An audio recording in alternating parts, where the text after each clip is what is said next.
going on. Thank you so much. Been like $1 million. Shout out TMZ, you up? Let me check out that rig. TMZ stands for the Mayweather Zone. How'd you find me, bro? I got my disguise on. I love my TMZ family. Wow,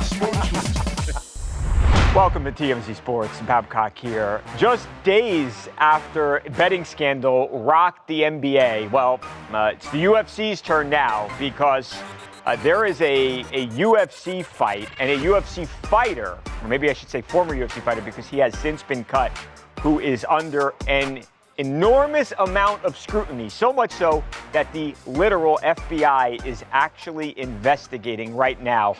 This is a really wild story. So we have spoken with Dana White. Of course, Dana White is the UFC, he's the head honcho over there. He runs everything. And we're actually going to hear from him in just a second here. It's the first time Dana has spoken about this. But first, let's set this thing up. So there was a UFC card on Saturday. It's not one of the numbered main events. It was a fight night. There was a guy by the name of Isaac Dugarian, who was fighting on the card. If you say, who's that? I've never heard of him. Well, a lot of people hadn't heard of him. He's a 29-year-old fighter. He doesn't have an enormous amount of experience. He's a guy who was sort of on the come up. But he was a talented fighter who was expected to win. It wasn't just the experts that thought he was going to win the fight. Odds makers did too. He was a minus 250 favorite to win the fight. That means that you have to you have to wager $250 just to win $100 back. All to say again that he was a pretty sizable favorite here. Well, what happens when he ultimately fights Saturday night? He loses. He loses in the first round, and he loses by submission. Now, the fight looked strange, so strange that the announcers even pointed out that, hey, that's not how you would defend that particular move. It just didn't look right. Well, we hear after the fight that there was some alleged suspicious bets that were placed on that bout, and that the FBI had actually been contacted and had launched an investigation. That brings us now to Dana White. So we had an opportunity Tuesday night to speak with Dana White, and we asked him, break down what happened, Dana, from Saturday morning to today. And well, this story is wild. Probably about 1 o'clock that day, we're with a company called IC360, and they are the best bet monitoring company in the business. And they reached out to us and they told us that there was some unusual action going on with that fight. Do we know anything? We didn't. So what we did was we called the fighter and his lawyer and said, what's going on? There's some weird action going on in your bet, weird betting action going on in your fight. Are you injured? Do you owe anybody money? Has anybody approached you to, and the kid said, no, absolutely not. I'm going to kill this guy. And, so we said, okay. The fight plays out, and first round finish by rear naked choke. Literally, the first thing we did was call the FBI. So we called the FBI. I've met with the FBI twice today. If you try to do this, I've been very vocal and very open about this. We will be your worst enemy. We will immediately go after you, guns a-blazing, with the FBI and whoever else we need to get. And we will do everything we can to make sure you go to prison. And I'm not saying this kid's guilty. You know what I mean? There's no proof that he's done this yet, but I can tell you this, it doesn't look good. It definitely doesn't look good. So, to boil down what Dana said there, you've got this guy who is a favorite, who is fighting in a couple hours. This is Saturday. All of a sudden, there's an enormous amount of bets that are placed not on this guy to win the fight, but on this guy to not only lose, but also lose in the first round by submission. There are organizations out there, and Dana said he works with the best one out there, that monitor bets. And if they see something that doesn't look right, what might not look right? Well, a guy that most people have never heard of with all of this action all of a sudden on his fight, and something that is not expected to happen. It's not like the money was going on him to win, which was what is expected to happen, right? No, they're betting on him to lose in the first round. So Dana White's UFC calls the dude and says, hey, everything good? Anything wrong here that might have people betting against you? And he says, nah, I'm good. I'm going to kick this guy's ass. And what do you know, Lucas? First round, he loses by submission. And I think at that point, Dana White must have said, well, I'll be damned. Something's not right here. And they literally call the FBI that night. And you can tell with Dana White, the entire time that he's been the head of UFC, he has had this no-nonsense approach to being a leader there. Yeah. And this just goes to show, like, he means business about this.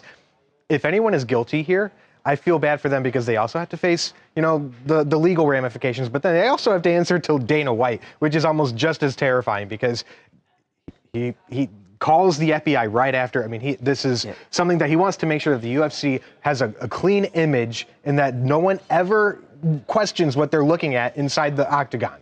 So this could be a huge snowball thing, or this could be nipped right in the bud, and that's exactly what Dana White is doing. What's that? Read that. What's that say? We are going to get this guy if he did it. And guy, translate that into a F word. Yeah. So they're hellbent, Mojo. Again, and Dana said it at the end of the clip. We're not saying that this guy did it because we just don't know, but it does not look good at all right now.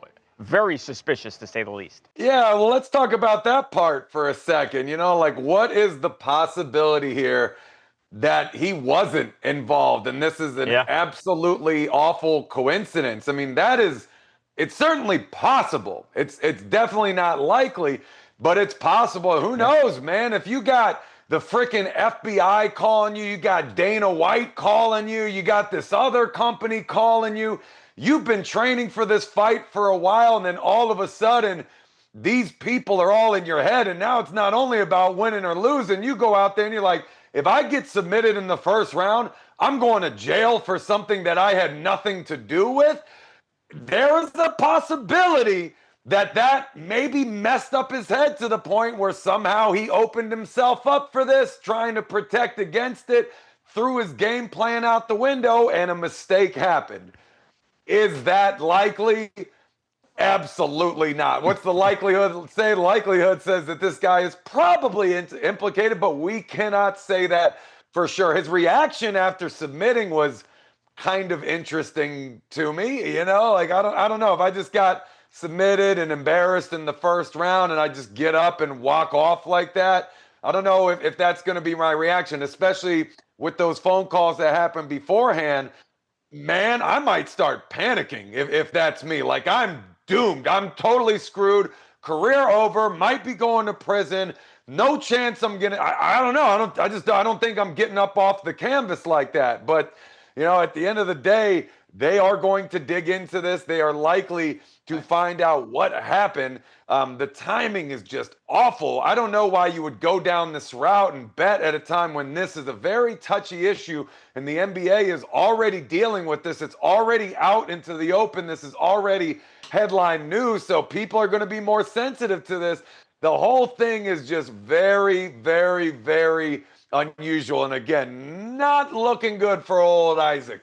Yeah, and I think it's really important. Betting's not going away. Betting is going to be here, and as a matter of fact, it's not going to get smaller. It's going to continue to get bigger.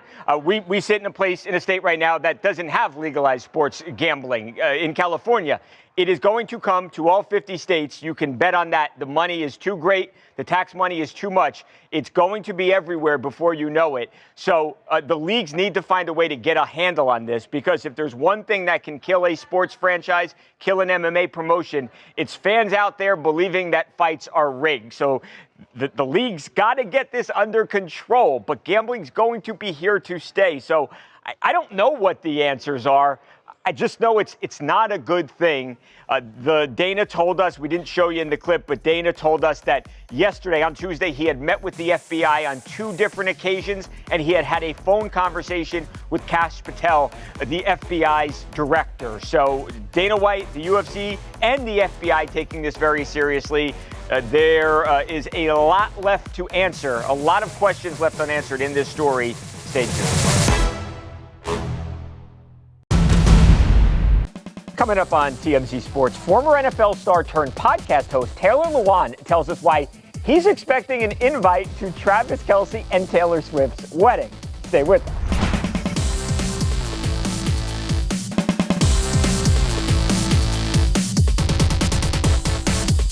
Welcome back to TMZ Sports. It's the hottest invitation. It's going to be the hottest invite.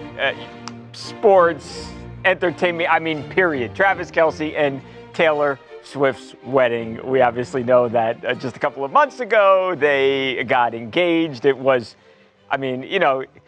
break the internet. It's thrown around too much these days. But I think in this case, it actually may have broken the internet. It took Instagram down. Millions and millions of likes. Everybody wants to go to this wedding. Well, somebody who very well may be there is former Pro Bowl tackle, and guys really turned into with Bussin with the boys. One of the big guys, one of the really most influential people in sports media, Taylor Lewan. We spoke with Taylor a little bit earlier today. He's had Travis on the podcast before. They're friends. I would think that there's a good chance he's gonna get an invite. So with that in mind, we asked him, that save the date come through yet? I do not know when they're getting married. I do know that I fully expect a wedding invitation from Travis. He's been on the show multiple times. Travis, so I've known Travis for, 12 years now. And the cool thing about Travis is he has not changed. Like you're marrying the biggest superstar in the world. You have the number one sports podcast in the entire world. He's a guy that he's just one of the boys. And that's something that when he first started dating Taylor, and I was texting him like, hey, would you come on the show during Tight End University? He's like, yeah, absolutely, I'll come in. This was me kind of taking a step back, being like, is he going to be the same guy? And, luckily he absolutely was. He's been incredible. I'm super happy for the two of them. I was able to be around both of them at the same time during the last Tight End University. You can't see a couple that's more in love than that, other than my wife and myself. But, we're not, selling a lot of magazines with our names. But very happy for the two of them, fully expecting a wedding invitation. Awesome. Yeah, if they're fully expecting Travis Kelce to have a mustache as well. Like Travis, he's had a mustache every November, and I know he uses his Gillette razors. Like Travis needs to, this month of November, like that's going to see, have you changed or not? Like, do you have a mustache in November or not? Real quick, two things. First of all, I think he said that you will not see a couple more in love and then realize, like, oh, shoot, like my wife could get mad here. So he quickly tried, besides me and my wife. And then there's a real pro. He was doing something for Gillette, and he worked in his plug into the Taylor Swift soundbite. So that's a pro, Taylor Lewan there. That was funny stuff, though. And I think everyone's going to want to be invited, though. I don't know how you make the cut. You're going to have 10,000 people at this wedding. I'm trying to think, Babcock, are you going to be invited? Because once upon a time, maybe I think 3 years ago, 4 years ago, when Travis Kelce was promoting LG TVs, he was talking to you. Everyone's pitching something. Everyone's pitching something. You had a great conversation with him. I mean, I feel like when he's talking... Some people have said we were best friends. Trying to make the cuts and everything, figuring out where the seating arrangements are. I think you could end up at Taylor Lewan's table. Well, I would view that as an insult. Honestly, if I'm not at Taylor and Travis's table, I'm not going to even go. Bust. Yeah. I don't know, guys. I think I might have to show up. I might have to. They're talking about body double, Mojo. I might have to buzz my head. I might have to be a stand-in at the wedding. I don't know. He's going to have a lot of stuff going on. He might need his twin brother there. So I might be going not like on a personal level, but more on a professional level. I am curious to know the final guest count. Whittling down that wedding. I think maybe 2,500, to be completely honest. I don't know, man. They might go for like 50. Have this at Arrowhead Stadium. But just his teammates alone, Mojo, right? It's like, how do you not? Because that makes it easy. Because then you can just say, hey, it's family. I got like 5 friends each on each side, and that's that. And then, everyone's feelings are removed because they know it was a small, intimate, blood-only kind of situation. So in that way, it makes this whole thing easier. Otherwise, what? You're going to invite every one of their business contacts? Like, that's clearly not going to happen. That wedding would be 1 billion people. Think about how many people have played with them or worked with either of them throughout their careers. That's a forever way. I mean, I was worried about that too, from, you know, football on all these teams that carry 100 players on each team, and then wrestling for 10 years, and then all my personal stuff, man, I was about to sweat bullets, and then it's like, you know what?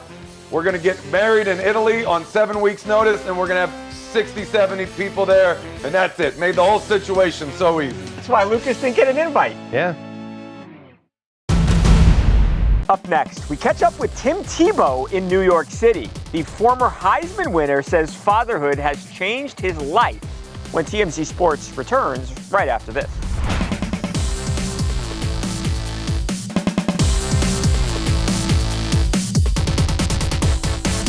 Welcome back to TMZ Sports. Tim Tebow. Huge year for Tim Tebow and his beautiful wife, Demi, because just this summer, on July 6th to be exact, they welcomed their very first child, an adorable baby girl named Daphne Rain Tebow. So you've got a new mom, you've got a new dad, many changes for their family. What's life like for them now? Well, not so much practice anymore for Tim Tebow, not so much throwing the football, but he's very busy. We actually ran into Tim Tebow yesterday in New York City, and on the heels of having Daphne, we asked, hey, what's it like being a dad? Watch this. Congrats on fatherhood. How's it going? Like, how does it feel? It is awesome. It is one of the biggest blessings in life. Well, you look well rested, so you must be getting sleep. Do I? So what I don't know about that. What do you want for your baby girl's future? What do you see her doing? I mean, to be a mom like her mom, acting like her dad. I want her to just know that she is loved and she is priceless to God, and that she would always know that. We love that for you. Oh my God. Well, last I said, what's the hardest part about being a dad? Thank you. Appreciate you. Just trying to do everything to protect her. He's just the best guy ever. But it's awesome. He really is. And when we were writing the story, it's like Tim Tebow is such a great guy, and I can only imagine him being a dad and just like always just being like, I love you, I love you, I love you. And what's really cool is Daphne's going to be able to look back in a few years, or maybe 10 or so, and like Google her dad's name, and maybe she'll come up across our story and be like, wow, Dad, that was like really cool. But you know, people talk about TMZ and you know all these headlines and stuff all the time. This is a good one, you know? It's a fun one. Yeah. He's great, Mojo. Girl dads, bro. We need like a hand signal for the girl dads out here.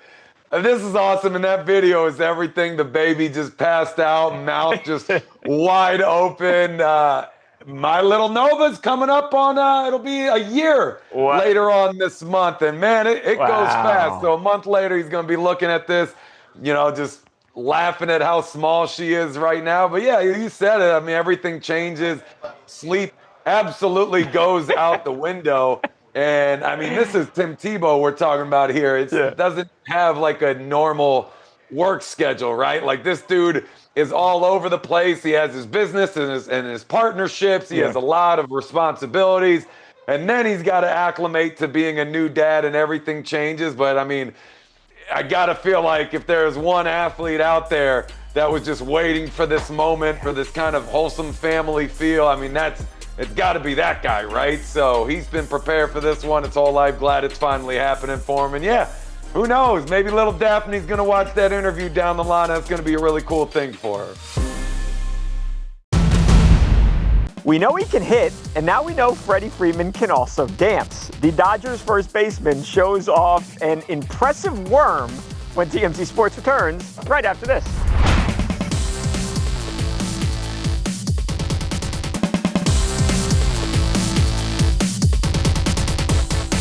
Welcome back to TMZ Sports. Lucas Widman here. The Dodgers are still celebrating their World Series championship, rightfully so. But there was one guy who was the star of the show on the dance floor Monday night after their post-parade party hosted by Mookie Betts. That is Freddie Freeman, because somehow, apparently, this guy can do the perfect worm. Check out the video of this. I mean, when you talk about technique and anything like that, Freddie Freeman's got it right. Freddie dance. Yeah, we need this. We need this. We need this.